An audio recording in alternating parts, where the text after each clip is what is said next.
What's going on, boys? Thanks to our patrons and Fiverr customers, subscribe to our Patreon free for behind-the-scenes stuff, arm yourselves, life stuff. I think this will be a shorter one. There is a pattern in male conflict. It doesn't always hold true, it doesn't always work, but the pattern seems to be when men come to blows and nobody kills each other, or nobody's life is ruined afterward, these men often become friends. And when they don't, or even when they don't, something has changed. I've been thinking about this on and off recently, but I started playing Yakuza, the Ishin one, and lo and behold, one of these guys get into a fist fight and then suddenly are good buddies thing happened. Perfect time to talk about it. What is it? Why is it? I think there are a few ways to look at it. First is the climate dudes exist in.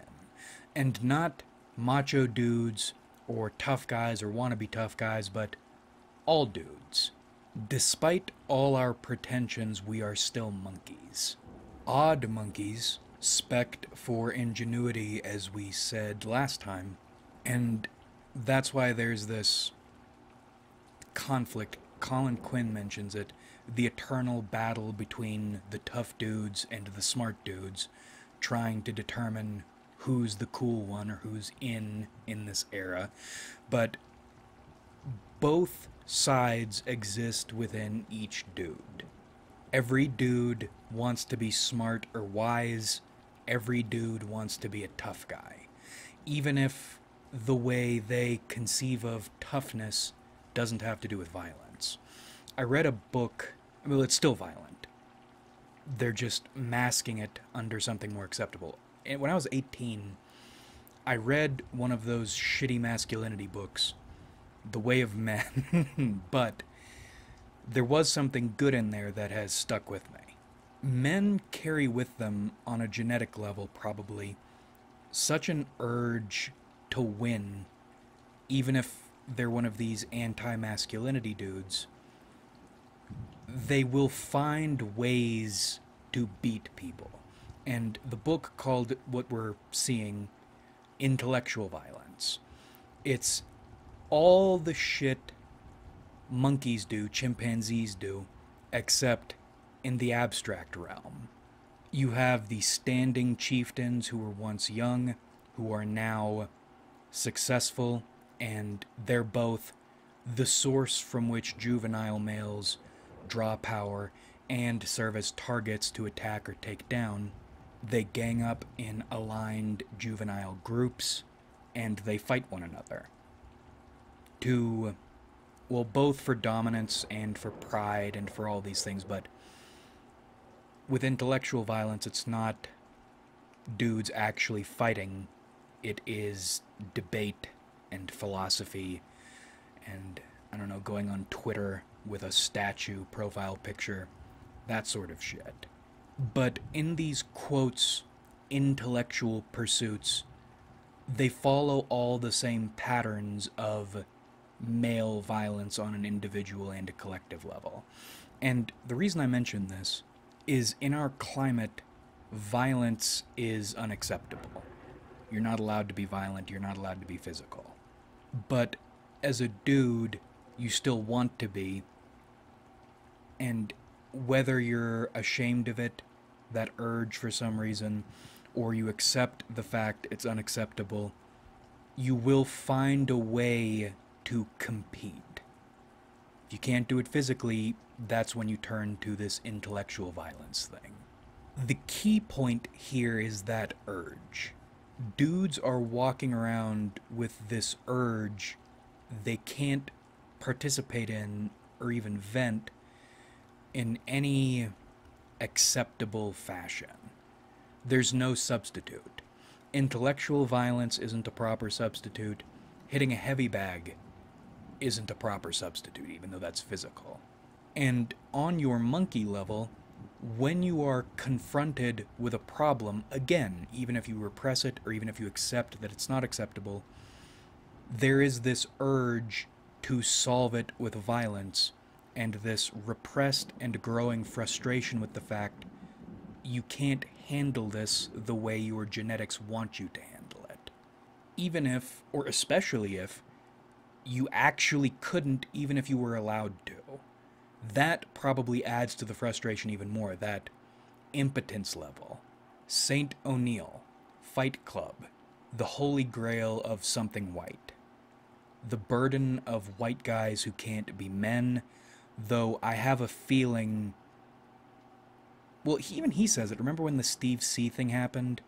And Patrice was saying he understands as a large male Steve C's frustration with not being allowed to put some snarky punk through a wall. So this isn't strictly a white thing. It's a dude thing. So when men finally come to blows, provided, it doesn't really matter how the fight goes, as long as nobody's dead and nobody's life is ruined, there is this serene feeling of relief. You got to do something you've been wanting to do for a long time. Presumably here you aren't being shamed for it or punished for it for being what you are. And the pressure of the lie of civility and what you are has for now been released.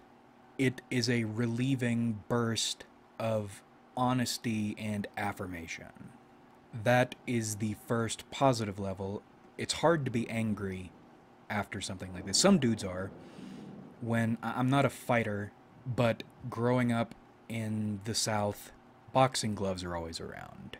So some dudes you can't roughhouse with because they're going to freak out.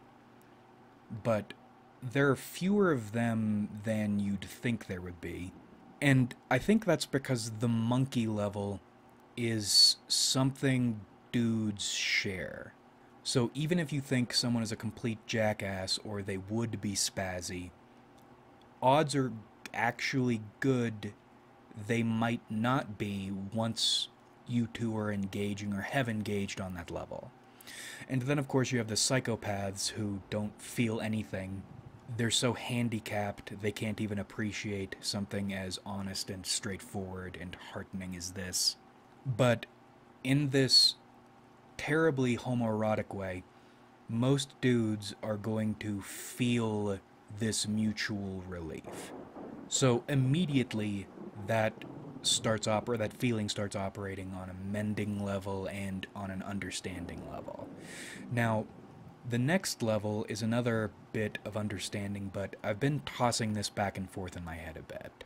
Initially, I was thinking physical confrontations like these establish hierarchy in, again, an honest and straightforward way.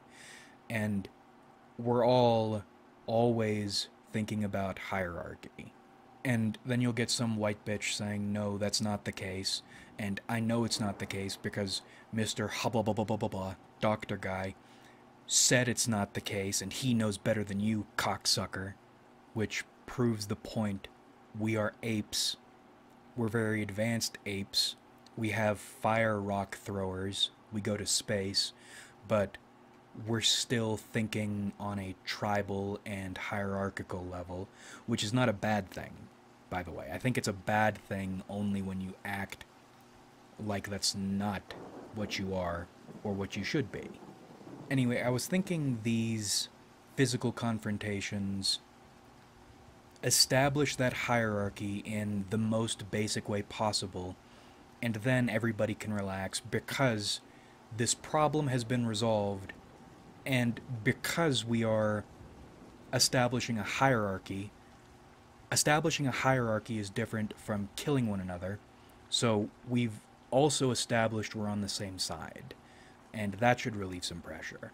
And I think part of that is at play, but that's not all of it.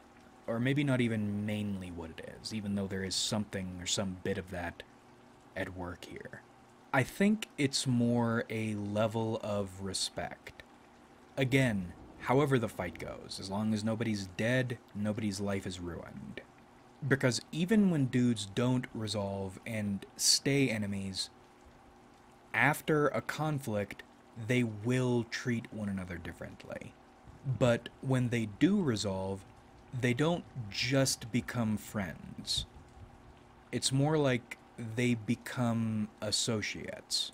And I think that is because an understanding has been established, but again, it's not strictly hierarchical. It's a respect thing.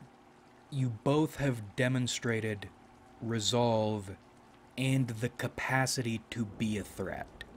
Or, in other words, this person you now share an understanding with has also demonstrated their ability to be a useful ally.